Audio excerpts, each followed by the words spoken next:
Welcome everybody to the Fields Family Christmas Light Show. Wanted to put together a quick little video explaining some of the things that our light show offers, and kind of a setup, if you will, of how things go with it. So, really, the topic here is finding your inner Clark Griswald.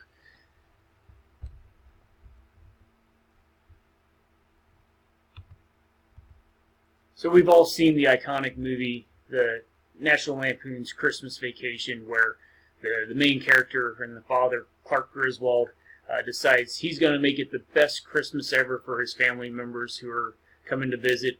So, and in doing so, he wants to decorate the house. And so the iconic picture of him holding the giant ball of lights as he hands it over to his son Rusty and says, oh, just a small little tangle here. And of course, later on, Clark pays tribute to his father, saying, "You taught me everything I know about exterior illumination." And the same kind of applies for our light show. This started off as a result of my father getting involved in doing a Christmas light show in the town that he lives in, and so kind of along the same lines there.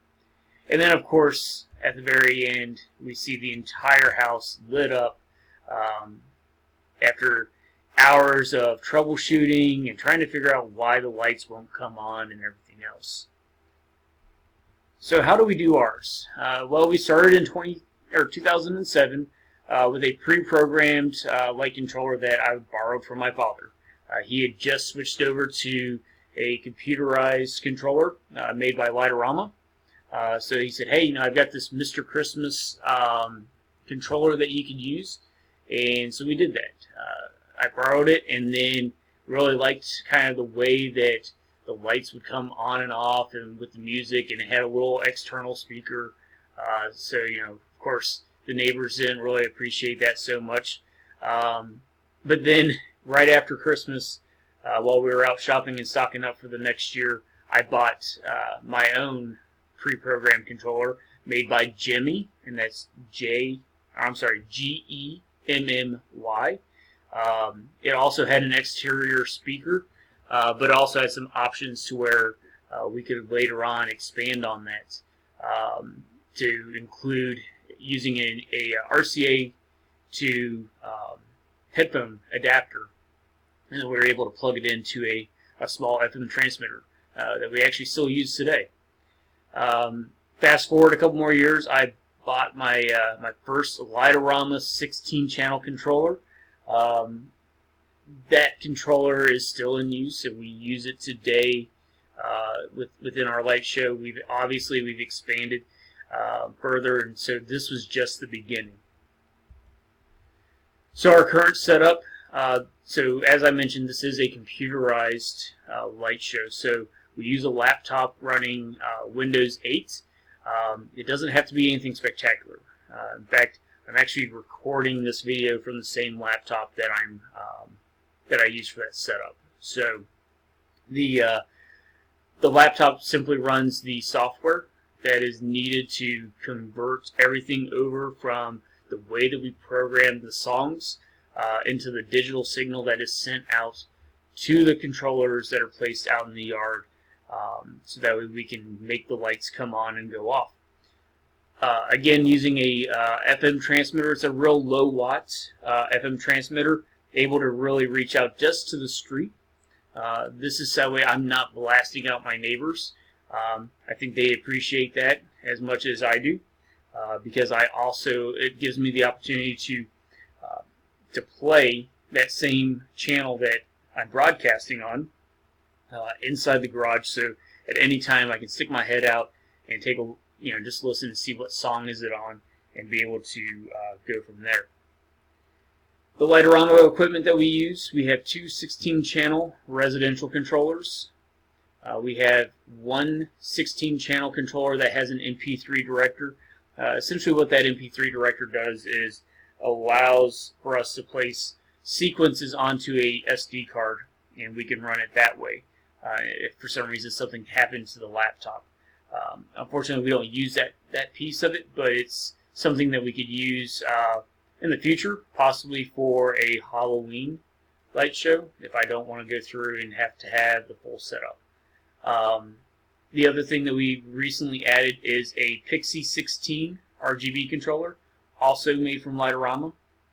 So this gives us the ability to use pixel lights that instead of having to run multiple strands of multiple colors, we can run a single strand of RGB pixels and change the colors as we do the song.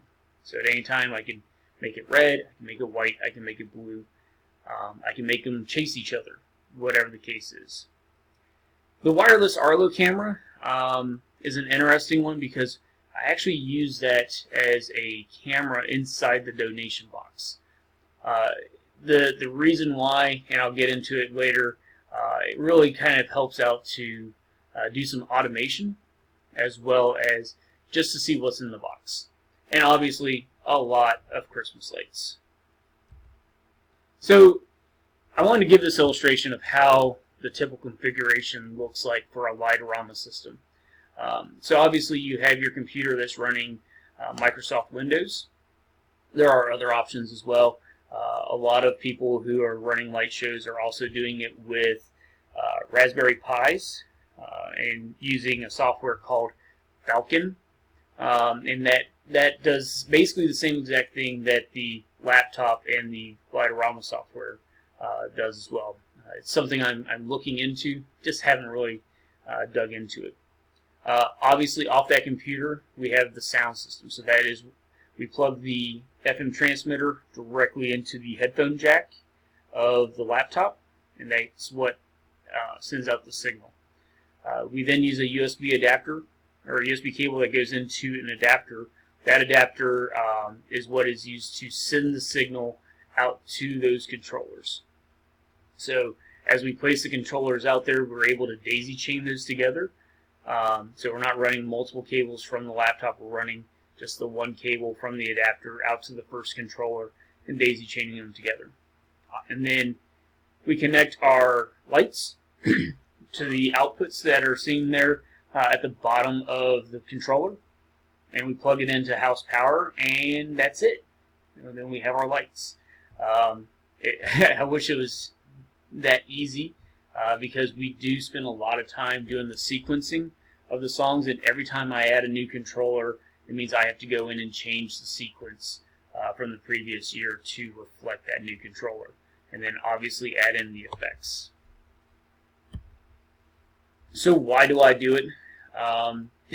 You know, as Danny DeVito said in Deck the Halls, I want my house to be seen from space.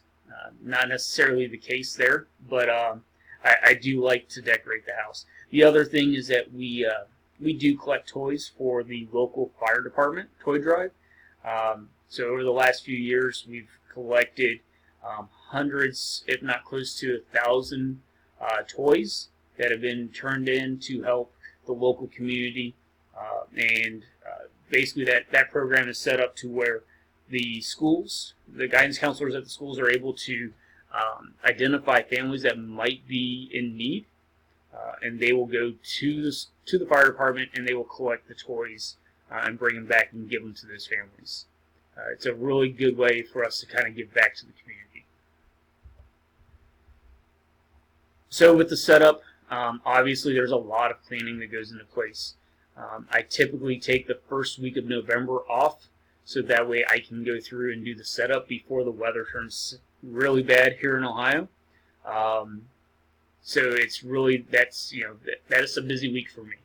And with that, we'll have more videos to come as we're doing setup this year. The other thing is I try to figure out ways to build props to help speed up that process. Some of our other videos that we have include a video on how we made the window frames at our first house, so that way we could speed up that process of putting up lights around the windows. It took us only 15 minutes that first year after I built them to go through and hang them, and about 15 minutes to take them back down. So it really does help speed up that process. And obviously for supplies, there's a lot of things that kind of go in there. So zip ties, I buy them in bulk from Amazon. Vampire plugs. These are little two-prong plugs that have the backings off of them, and there's a little groove that you place your wire or the SPT wire into, and then you slide a back onto it. And basically that's our way of making extension cords that are cut to a specific length. And then what I do is I label them, and then they go into a Ziploc bag for use later on. And again, there's that SPT wire, so I usually buy a spool of that and keep it on hand. Garden staples. We're not doing any landscaping as we're doing this, but the garden staples come in real handy for tacking down the wires to the ground. So as our visitors come, sometimes the kids get out and they want to go and look at the lights up close. We don't want anybody to trip on the cords, or if the dogs happen to get out the front door, we don't want them to get caught up in them as well. And then ultimately, it just comes with a lot of patience and tons of coffee. So automation, we kind of talked about this earlier, so why not?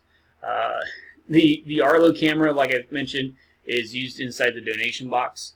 It detects motion. When that motion is detected, it sends a signal to IFT, which is ifthisthenThat.com. It is an automation platform, and so when the camera detects that motion, IFT makes a post directly to the Facebook page, and I have it set up that says, hey, there's a donation that was just made for the Violet Township Fire Department toy drive. The first year I did that, I actually got a phone call the following day from the toy drive coordinator and said, hey, we were watching your Facebook page last night and we noticed that there were a lot of donations made. Do we need to come out and pick those up?